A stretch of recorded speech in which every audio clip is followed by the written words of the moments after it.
You're listening to the Hour of the Time. I'm William Cooper.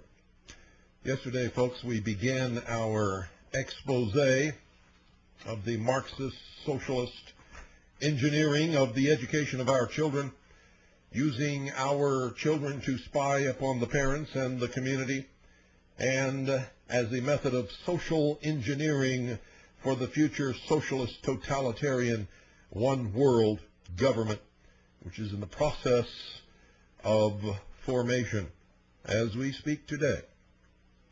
This latest little debacle with Iraq has bolstered the image of the United Nations in the eyes of the world, and if the United Nations gets its way, has put the United States in its place.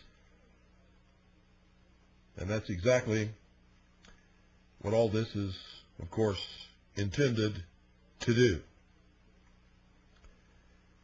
A lot of the research used in yesterday's broadcast, today's, and possibly tomorrow's, comes from Dennis Cuddy, Ph.D. He has, well, let me give you a little bit of a background on Dr. Cuddy. He's done an awful lot of research and study on the nationalization of education and its merger with labor through the Clinton-backed School to Work program. And folks, for over a decade, Dr. Cuddy has been an exhaustive researcher into the high-level machinations of the world's power elite. He's a former teacher. He knows what he's talking about. He taught in the public school system and at the university level. He served as a senior associate in the United States Department of Education for 6 years during the Reagan administration. He has a Ph.D. in American history. He's been a stunningly effective voice of accurate and disciplined criticism of the accelerating transformation of American education into an apparatus of subtle socialist coercion and, of course, social engineering.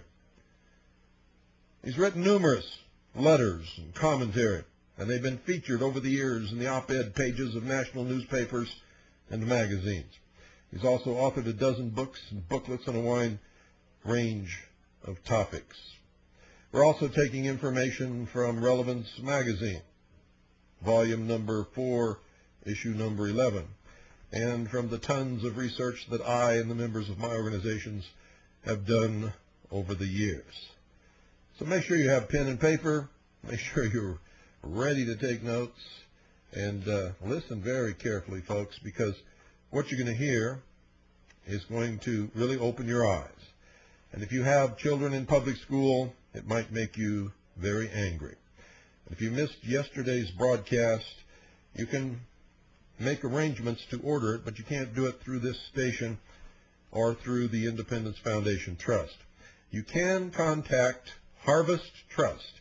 Write a letter to Harvest Trust, P.O. Box 2470, Pine Top, Arizona, 85935. That's Harvest Trust, P.O. Box 2470, Pine Top, Arizona, 85935. That's 85935. And ask the Harvest Trust for a current tape list, and it helps if you send $1 along to them for their troubles. Don't go away, folks. I'll be right back in just a second, and we'll start with the continuation of our subject matter.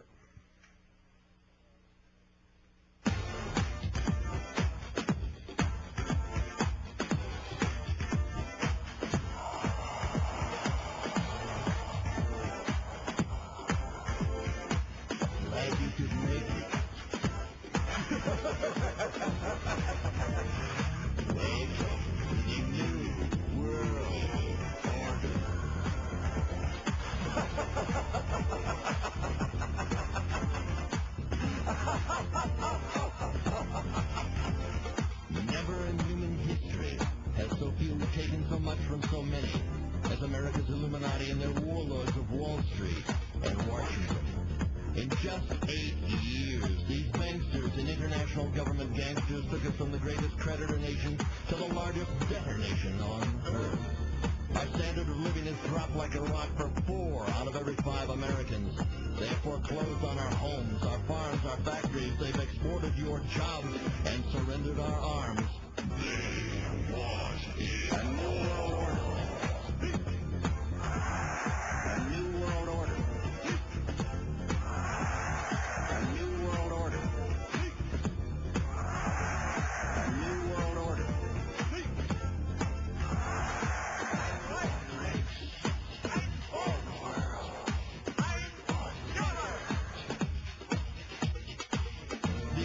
Illuminati wants you to be a slave from birth to grave. The banksters own the Federal Reserve. It's private. They own it. It's neither federal nor a reserve. The cashiers make that fiat funny money stuff you call dollars for 2 pennies. They lend it back to us at full face value. Then charge you interest. You get the debt. They get the interest. They get the gold. You get the shell.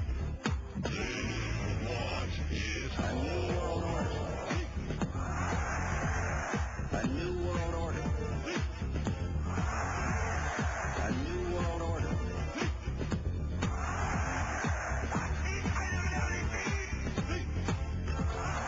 It is a big idea.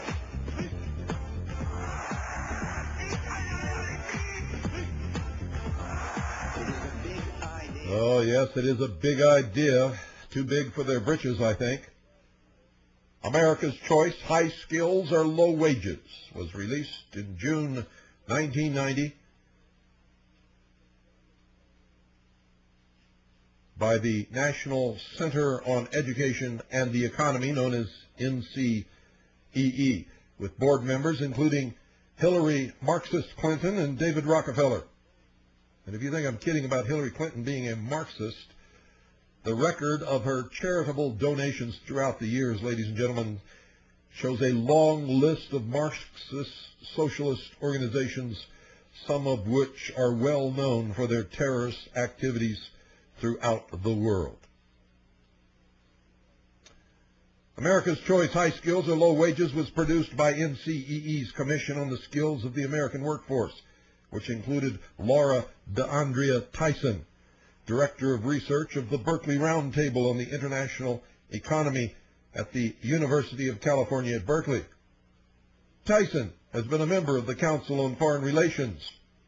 David Rockefeller, Chairman, 1970 to 1985, and would later be appointed Chairman of President Clinton's Council of Economic Advisors. America's Choice, High Skills or Low Wages proposed that students receive a certificate of initial mastery and laid out guidelines for a workforce development program that would seek to influence public policy and legislation regarding CIMs and STW systems.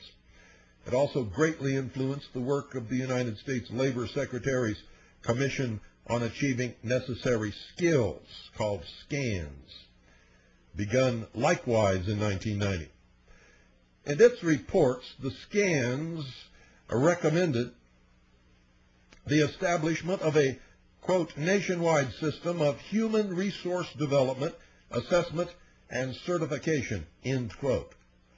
It also instructed business that, quote, your responsibilities must include developing the human resources in your community, your firm, and your nation, end quote, and stated that learning SCANS know-how competencies will, quote, take place through employers and work-based education and should continue for a lifetime, end quote. Remember what I told you. The goal is to control every living human being on the face of this earth from birth until death. The school and the community mental health center will become the center of the community, and you will literally go to school from the time you're born until the time you die. And this is just another confirmation of what I've been telling you. Almost all of the recommendations of the SCANS reports were then incorporated into the 1994 Goals 2000 Act and the 1994 School to Work Opportunities Act. How do you like being called a human resource instead of people or human beings? You are now a source of productivity in the business sector.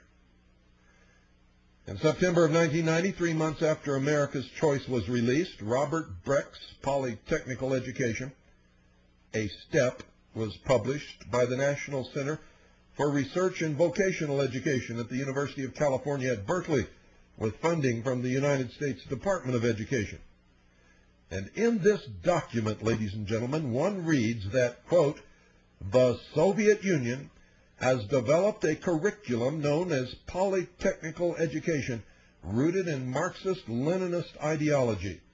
the German Democratic Republic has accomplished a good deal with its polytechnical education. The ideology of the Soviet education has blessed the melding of restructured academic studies and the preparation of students for skilled labor. That this should be carefully monitored for possible adaptation in American public education is not a far-fetched idea, end quote. In February of the next year, 1991, NCEE formed the New Standards Project, which included Hillary Clinton and likewise promoted the Certificate of Initial Mastery. In January 1996, New York State Attorney General Dennis Vacho opened an investigation into payments made by NCEE to Hillary Clinton and her Rose Law Firm between 1990 and 1992. Payments of $23,000 and $150,000 were made for work promoting NCEE's proposals to improve the skills of American workers. NCEE retained Mrs. Clinton from February 1991 through January 31, 1992, to direct its workforce skills program. Mrs. Clinton did not report the money on her tax return. In addition, the tax-exempt NCEE enjoys state funding, and at least one of the payments may have been made during the 1992 presidential campaign. A recent call to the New York State Attorney General's office indicated that the investigation is ongoing. The New Standards Project published a concept paper, Effective Public Engagement, prepared for the Public Agenda Foundation. The concept paper indicates the standards will be national, and new standards, national tests, will rely on open-ended questions, which means subjective grading. The concept paper goes on to say that answers will be graded by more than one teacher, from school to school. Nationwide teams of teachers will look at the tests from different communities, and in describing who will set the national standards to be tested, the concept paper states that teachers, along with individuals from business and academia, will identify what they want high school graduates to know and be able to do. Outcome-based education is exactly what it is. Notice, folks, that parents are not mentioned anywhere. In his Richmond Times-Dispatch column, working on the Goals 2000 Systemic Change Gang, October 19, 1994, opinion page editor Robert Holland referred to the Public Agenda Foundation when describing a community action toolkit developed by the United States Department of Education and its tax-funded regional laboratories. About to be distributed by the National Education Goals Panel, Holland noted that among the toolkit's contents were, and I quote, letters to the editor, op-ed pieces, featured stories, radio spots, and even entire speeches already written endorsing the national education push, a troubleshooting guide for dealing with opponents, case histories of how opponents can be co-opted in order to implement curriculum changes, step-by-step plans for manufacturing support through the use of so-called facilitators and change agents. Change agents are people who steer public meetings toward a phony consensus. NCEE said one of its partners, the Public Agenda Foundation, already had been successful in designing and orchestrating citizen education campaigns in 5 communities. That's where the toolkit now comes into play, and sure enough, the Public Agenda Foundation's 7-stage journey to correct thinking is contained therein.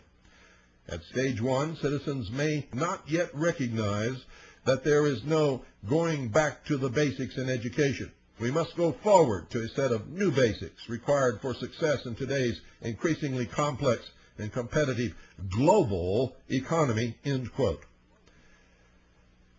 The New Standards Project, together with the National Alliance for Restructuring Education, include over half the students in the United States. In the same year as the New Standards Project was begun, 1991, various scans reports were released, including one in June of that year, recommending the establishment of a national system for certifying competency similar to Germany's, quote, Certificate of Mastery, end quote. In a scans report for America 2000, which was titled Skills and Tasks for Jobs, Chapter 3 provides information on 35 jobs. And the report states, quote, for each job, you will find the scans competencies and foundations rated in descending order of importance or criticality for that job, end quote. Curiously, for the job licensed practical nurse, of 17 foundation skills, arithmetic is listed as 11th and reading as 15th. For the job programming technician, the foundation skill, integrity, honesty, is listed as 13th, and mathematics as 16th. And for the job hotel account executive, sales executive, the foundation skill, integrity, honesty, is listed as 11th, and arithmetic as last, 17th.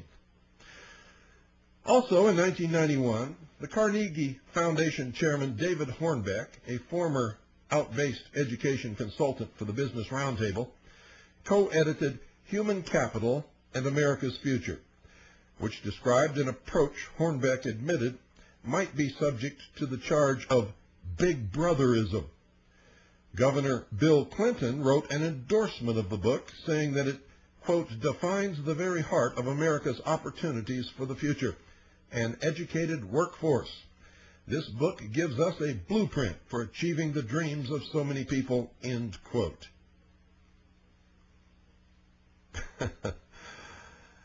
It's pretty hard to quote these people without wanting to shove something right in their face. Got to tell you, folks, it's just sickening. Among those dreaming was NCEE President Mark Tucker, who in 1992 co-authored Thinking for a Living, which stated, quote, as this is written, the former members of the communist bloc in Eastern Europe and the Soviet Union are setting out to fashion new societies. Many of those countries have done a better job than we of building effective human resource development programs, end quote. You see how everything that they're doing is based upon something that the communists have done in the past, from beginning to end. There is no other reference, ladies and gentlemen. The same year, NCEE developed a Human Resources Development Plan for the United States that advocated a, quote, national system of education in which curriculum, pedagogy, examinations and teacher education and licensure systems are all linked to the national standards, and the standards are the same everywhere, end quote. On August the 2nd, Assistant Labor Secretary Robert Jones of the Bush administration announced that the federal government was preparing to deny aid and student loans to schools that fail to prepare their graduates with the skills needed to compete for jobs in the modern workplace, admitting, quote, this is a touchy subject, end quote. Shortly thereafter, Bill Clinton won the presidential election, and on November the 11th, Mark Tucker wrote his now infamous letter to Hillary Clinton. In it, he informed her that he had just come from David Rockefeller's office where they were celebrating Bill Clinton's election as president because that would allow putting into place their agenda to integrate education into a national system of, quote, human resources development from cradle to grave for everyone. We propose that Bill Clinton take a leaf out of the German book, end quote. Regarding required apprenticeship slots, relevant to this, however, was a paper commissioned by the School to Work Transition Team in the Office of Educational Research and Improvement, called OERI, within the United States Department of Education, one of a set of commissioned papers published by OERI in June 1994. In this paper, ladies and gentlemen, quote, determinants and consequences of fit between vocational education and employment in Germany, end quote. Professor James Witt and Arne Kalleberg stated that, quote, The German apprenticeship system is so expensive, Germany's contemporary vocational education system is closely linked to its secondary educational system. At age 10, students are tracked in a rigid educational system. After initial assignment, movement between tracks is rare, end quote. In other words, once they have slotted your child for a certain vocational education or a certain place in industry or business, that's it. Apprenticeships are an important part of many STW programs, and Germany's apprenticeship program is often regarded as a model for us to emulate. It is a comprehensive system of training and certification for 377 specific occupations. However, Drs. Witt and Kalleberg also found that the German system's training of apprentices was extremely costly, and only about half of them eventually took jobs that fit their training. Many apprentice bakers eventually worked for Ford Motor Company, as a matter of fact.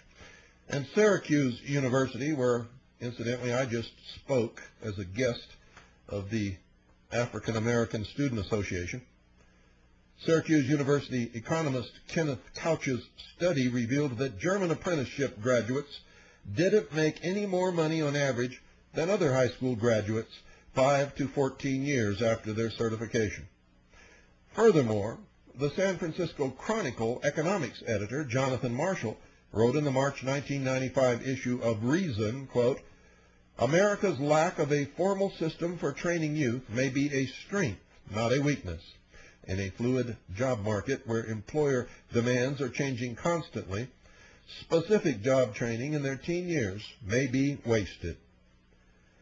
Studies show that developing general skills and cognitive ability rather than narrow vocational education helps students perform better on the job and in further education, end quote. On March 31st, 1994, Congress passed what was formally titled Goals 2000 Educate America Act. It was largely written for United States Secretary of Education Richard Riley by Michael Cohen, an ally of NCEE President Mark Tucker and a former director of NCEE's National Alliance for Restructuring Education. Prior to working for the National Alliance, Cohen had directed a project on restructuring the education system agenda for the 90s for the National Governors Association.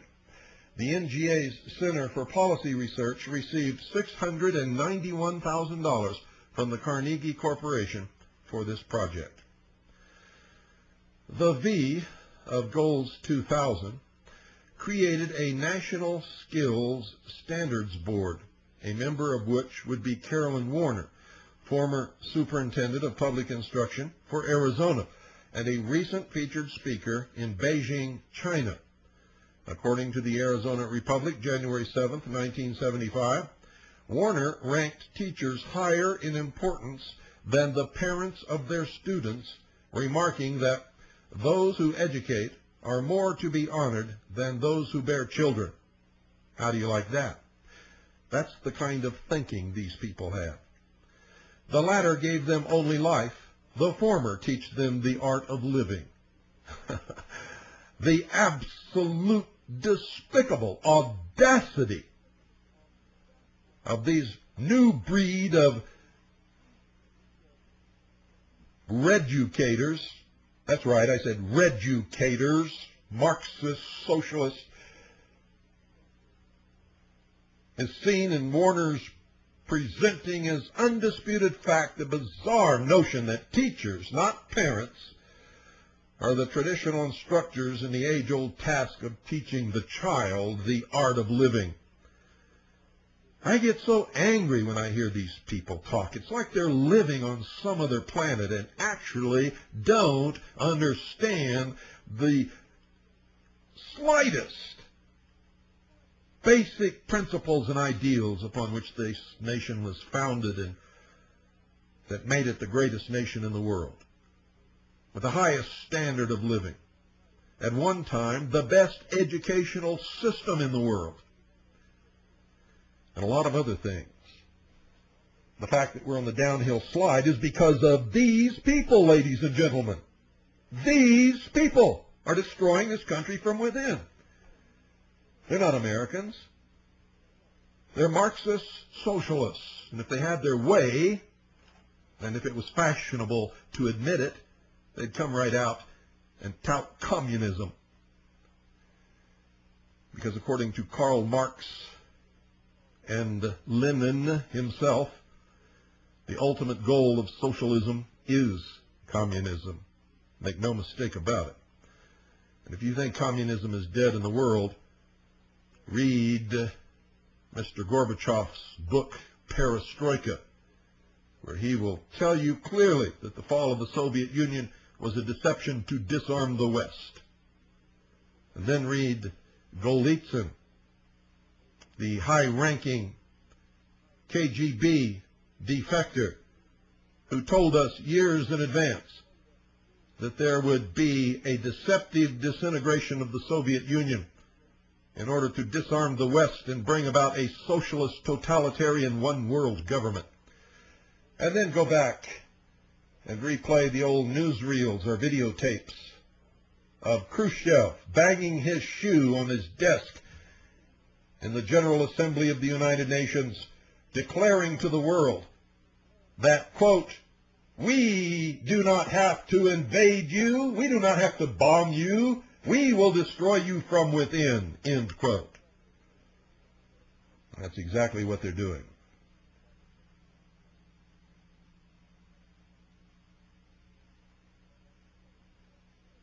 If there was one place where NCEE's and Tucker's grand design should have worked, it was Rochester, New York, which had its school system virtually taken over by NCE in the late 1980s.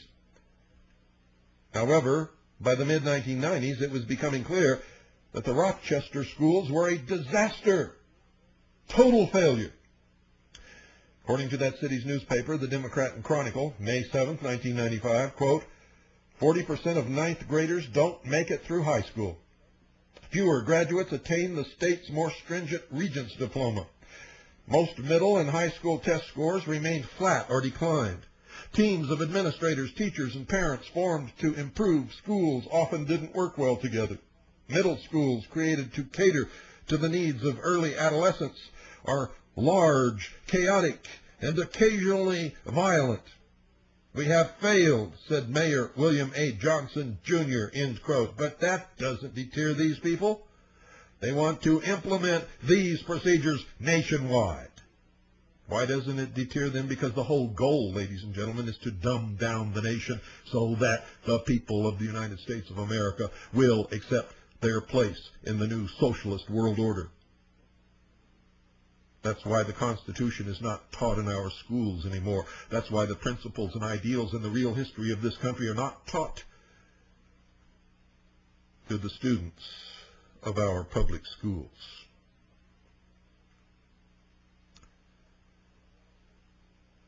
The editor of Relevance magazine tells me that he contacted the Washington office of the National Center on Education and the Economy and asked for comment on Dr. Cuddy's criticism of the center's backing of school to work. A press spokesman suggested that such criticism simply meant that the center's work wasn't properly understood. He offered to have an NCEE specialist on school to work call us back to comment. We welcomed the offer. However, as we go to press, we have received no response from the NCEE, end quote, and he won't either.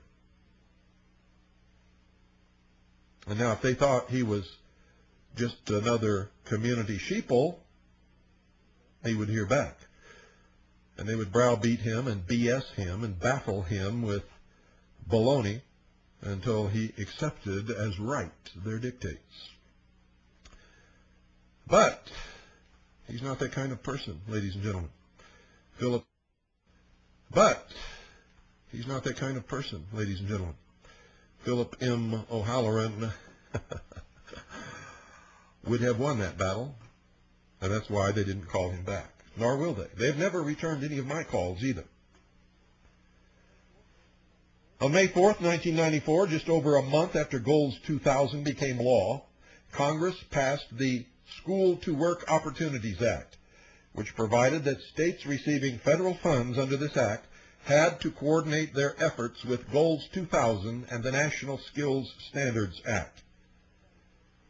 Everybody thinks they're getting something from nothing from the federal government. The foundation in law states that whoever receives a benefit from a benefactor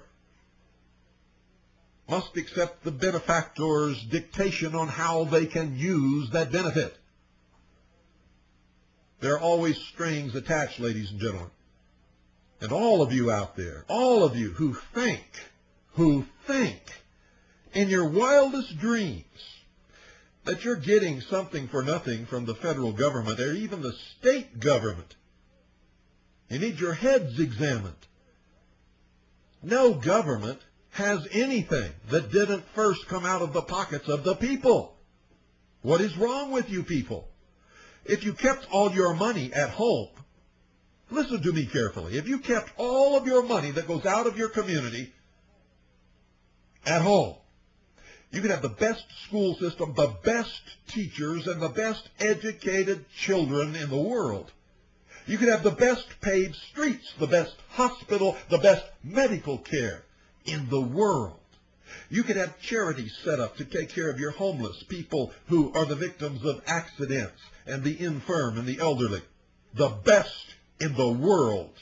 Because out of every dollar that leaves your community, 95 cents of it disappears into the vast bureaucracy to pay these social engineers. And you think you're getting something for free when 5 cents of it comes back to you.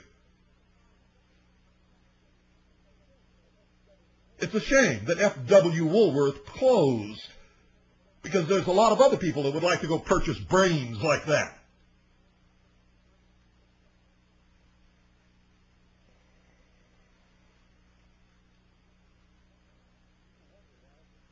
People wonder why I get so upset. I used to have the most trust in the American people that you can imagine. All we have to do is tell them what's happening. Source it, document it. They're smart. They love freedom. They won't let this happen. Boy, was I in for a big surprise. Most people don't want to be bothered with anything, except how to have a good time, where to get their next Budweiser, or how to get their next roll in the hay, or when they're going to have their next party, or how they're going to get the money to buy their RV or their boat, and to hell with everybody and everything else. They don't know what's going on in their city council. They don't know what's going on at their county supervisors board meeting. They don't know what's going on in the county. They don't know what's going on in the state. How in the world can they even comment on what's going on at a national level?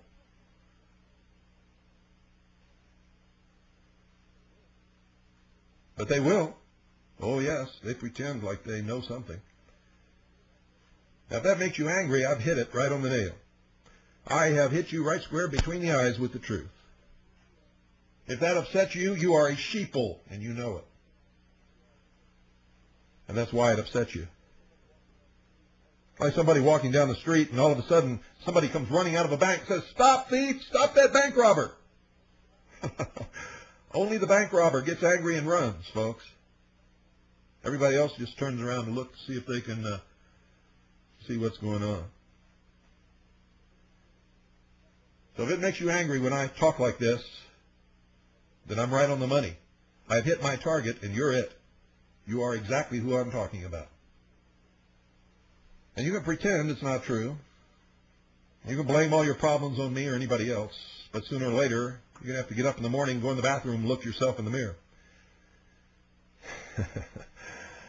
Make sure you close the door so nobody sees your big, giant alligator tears, because sooner or later you're going to realize that I'm right. Everybody out there, if you want to know what's wrong with America, go in your bathroom and look in the mirror.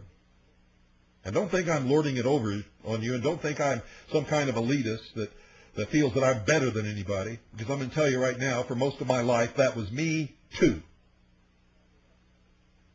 Just I woke up one day. I went in the bathroom, looked myself in the mirror, and big tears streamed out. And I said, Bill, you've been a stupid, fool, ignorant, apathetic idiot all your life, and that's got to change right now. And it did.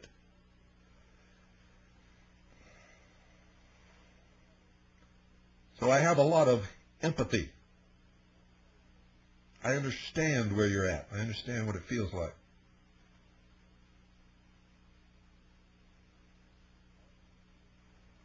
I also understand it's got to change immediately if we're going to maintain our freedom and if we're going to have any kind of a decent life in the future. You see, I can guarantee that not one single person listening to this broadcast will like living under socialism. None of you. If you don't believe that, there's a lot of socialist countries in this world. Take a vacation, a long vacation, because a week isn't enough. And go live under that socialism just like the local people do. And then come back and tell me how much you enjoy it. It's coming here, soon, to a local theater near you. Only it won't be on the screen. It'll be at the box office and in the seats. It will be you and me and everybody else who loses this battle. And it is a battle.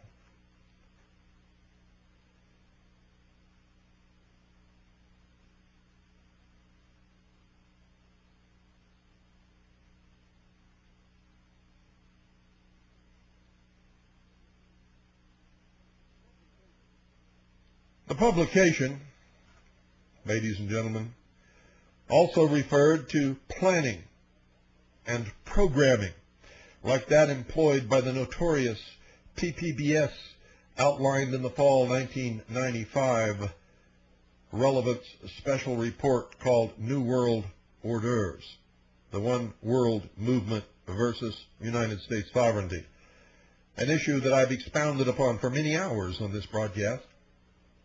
And like the hour of the time, Phil O'Halloran documents and sources what he says. It also referred to International Standards Organization 9000, or ISO 9000, which is a Geneva-based United Nations offshoot. The ISO series, which sets international standards for manufacturing, will become more and more important as education is internationalized. Now, folks, I hope you keep in mind at this point that the philosophy behind STW is that society must be managed, usually by a self-appointed elite. Not only have businesses like grocery store chains begun to adopt TQM, but so have school systems, which are also including it as part of their STW programs. STW is School to Work, in case you forgot.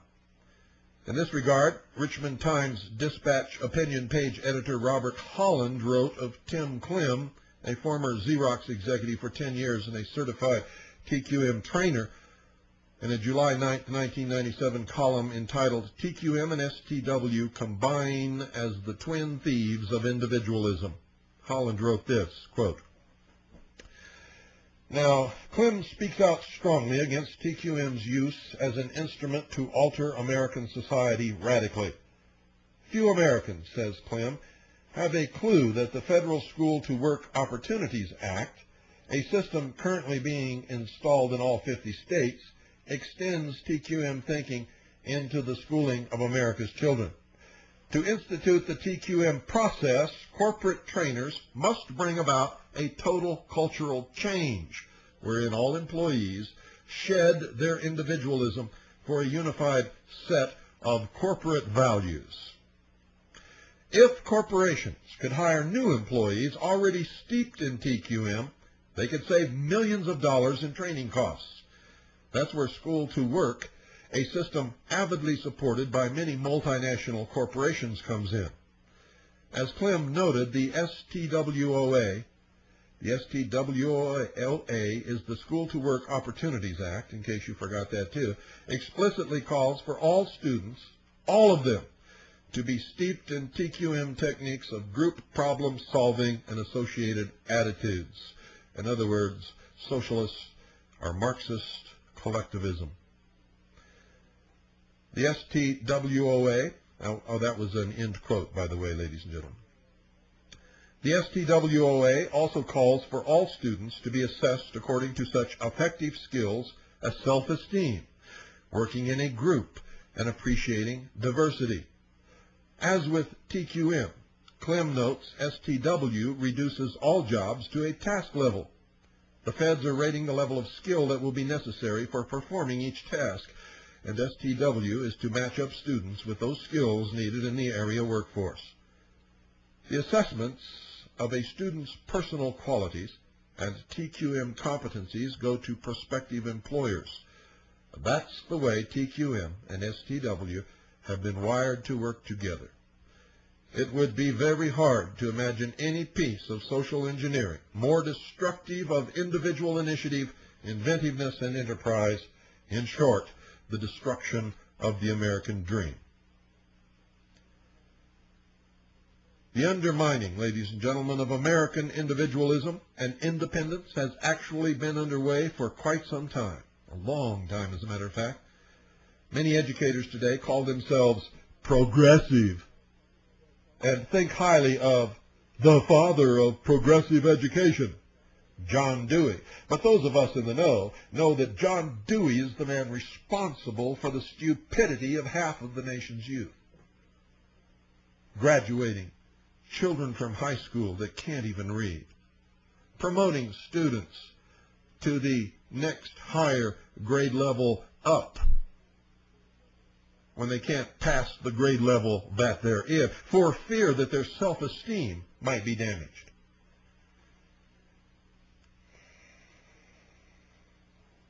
Not only was John Dewey a leader in the intercollegiate socialist society elite, but he also wrote in Democracy in Education in 1916 that, quote, dependence denotes a power rather than a weakness. There is always a danger that increased personal independence will decrease the social capacity of an individual. In making himself reliant, it often makes an individual develop an illusion of being really able to stand and act alone, an unnamed form of insanity which is responsible for a large part of the remedial suffering of the world, end quote. According to Dewey, then, if you're dependent, you're normal. But if you're independent and self-reliant, you're insane. And that is the basic premise of socialism. This attitude, espoused by the really insane John Dewey and his insane followers, has had a lot to do with the development of the welfare state dependency and victimology we are witnessing today. You see, everybody has to be a victim or socialism cannot triumph.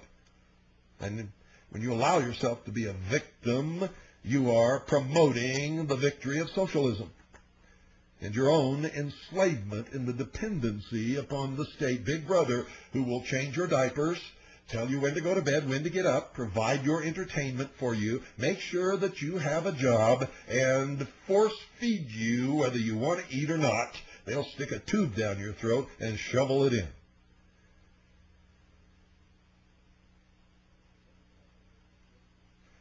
But remember, ladies and gentlemen, human beings are now thought of as human resources, or human capital, not people, or human beings. Miss America for 1996, Chantel Smith, presented STW as her program for the pageant. And when visiting Michigan, she spoke about our investment in human capital. That's what School to Work is all about. In 1996, with funding from the United States Departments of Labor, Education, and Health and Human Services, the National Governors Association produced Building State Systems Based on Performance, the Workforce Development Experience, a Guide for States, which on page 46 refers to people as, quote, humanware, end quote, spelled Humanware. I quote, just 8 days after the President delivered his State of the Union address on February the 12th, which called for national education standards, Congressman Henry Hyde, along with federal and state legislators, held a conference on Capitol Hill to discuss the crises in American schools. Hyde stated, "The profound changes in school curricula are happening under the guise of reform. The reason? The changes are designed to turn our nation's elementary and high schools into a coerced training ground for the labor market. These changes are designed to guarantee an ample supply of low-wage earners for jobs employers now have trouble filling," end quote, "and will ensure that your child never has a chance to challenge the children of the elite on their own ground, never to become President of the United States, never to become a United States Senator, never to become a chief executive officer of any corporation in the world, never to found their own business and make it succeed and improve the status and standard of living of themselves and their family. Never, never, never, never. And if you think otherwise, you are playing a fool's game."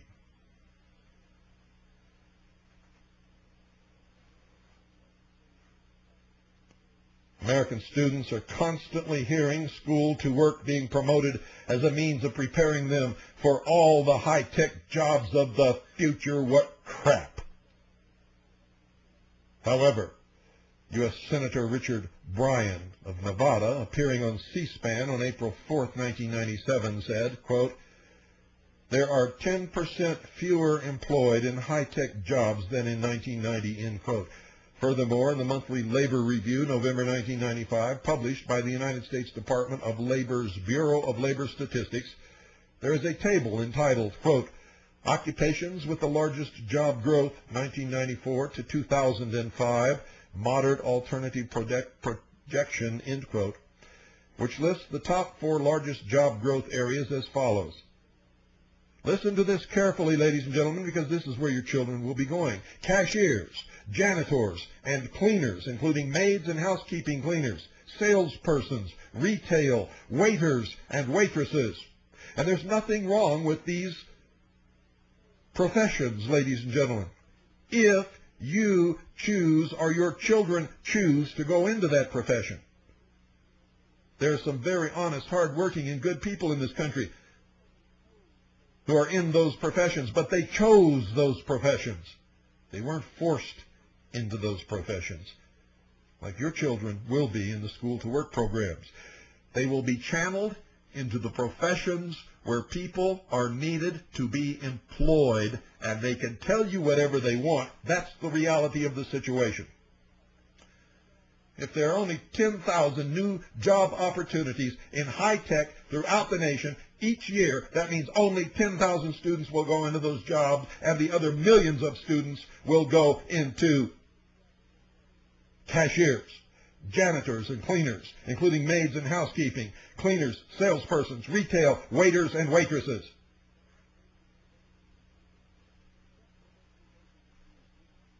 Check the monthly Labor Review, June 1997, page 16 for yourself.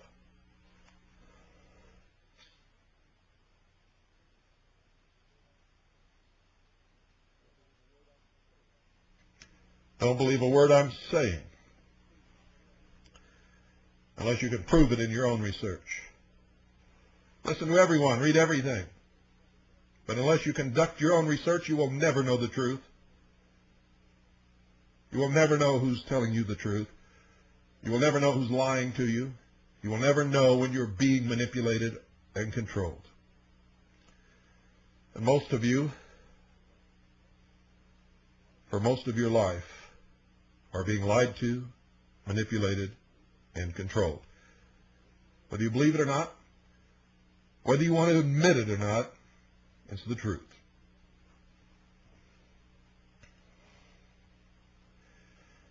Currently, students have the most to say about what career paths they take. But as human capital, their paths increasingly will be directed by society via school-to-work, outcome-based educational programs, so that they, quote, demonstrate certain skills, end quote. A leading outcome-based education consultant today, Harvard University professor Howard Gardner, who was involved in the infamous MACOS, or MACOS project, wrote frames of mind, the theory of multiple intelligences. In it, he proposed that ultimately the educational plans that are pursued need to be orchestrated across various interest groups of the society so that they can, taken together, help the society to achieve its larger goals.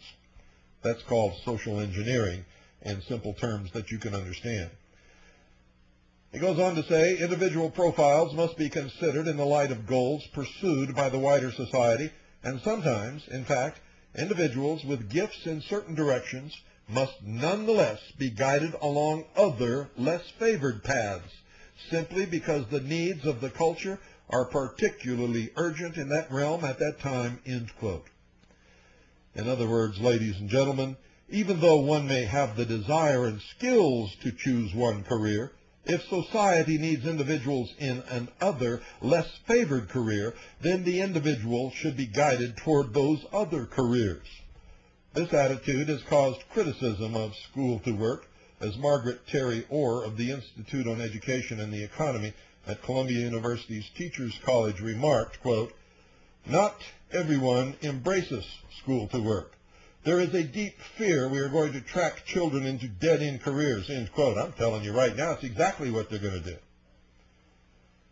Relevant to the type of careers into which a student may be guided due to the, quote, needs, end quote, of her or his society at a particular time, Robert Holland wrote in the Richmond Times-Dispatch, February the 19th, 1997, and I quote, "Out in Las Vegas, Renee Tucker tells me that her daughter, Darcy, recently was pulled out of a geography class without parental consent to be administered a computerized assessment of career possibilities.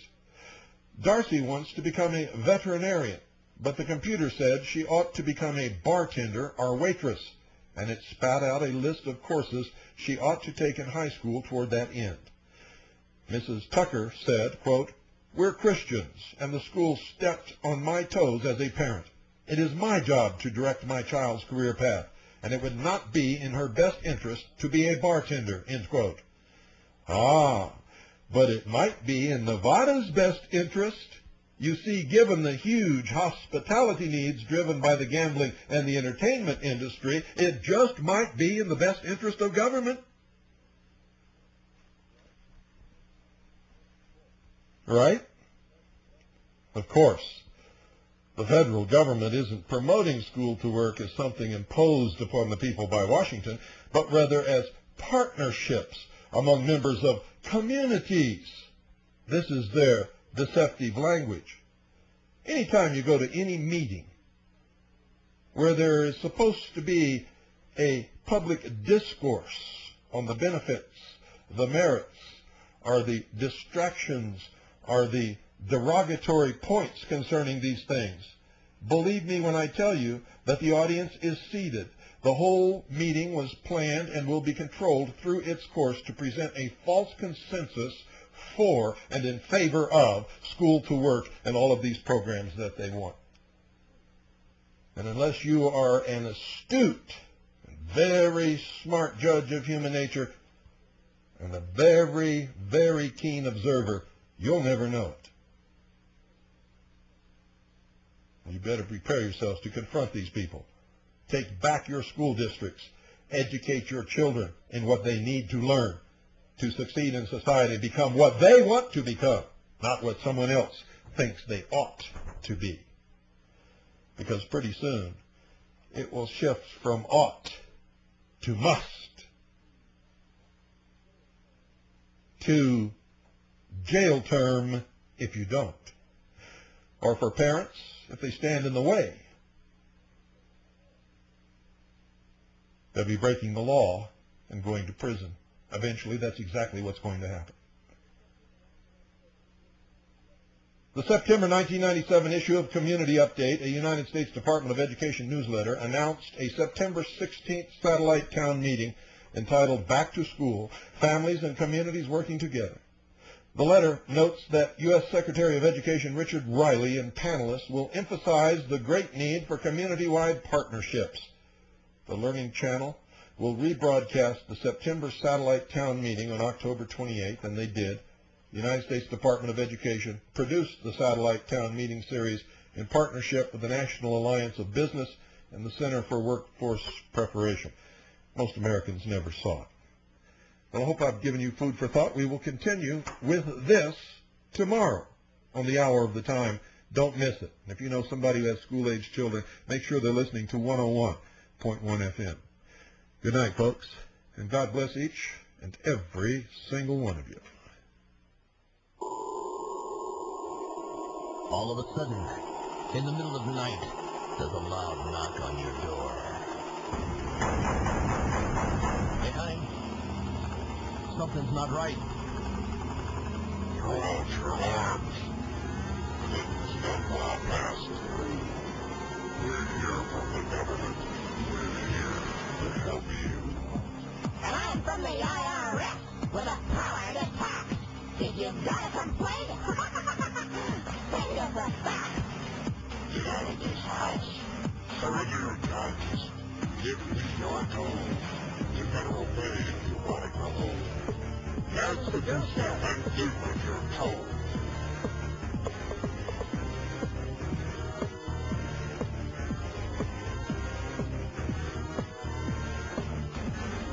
Hillary Salala, Reno Janet Dyke, reading the words of General Albert Pike, demonic founder of the Ku Klux Klan, engineer of the Masonic Master Plan. Pike said Lucifer is God across this land, and Clinton saying take the mark in your right hand. While we're all dancing to the drums of the Fourth Reich, Clinton's preparing it for another huge tax hike. Order out of chaos, depression, inflation, create the panic and rape the nation. Crisis creation. Incite black and white. Program agitation. Don't resist. You're surrounded. By the UN in white and blue. The ATF, the men in black, of the One World Order. But it's not new. Iron Mountain, computer beasts, and cattle mutilations. Black projects, UFOs, and weird genetic combinations. The Nazi doctors didn't die? Come on, get hip. They came here with the OSS through Operation Paperclip. National ID, debit card? Yeah. Vaccination biochip, milk carton kids, genetic engineering. Clinton says her health plans for you and your own good.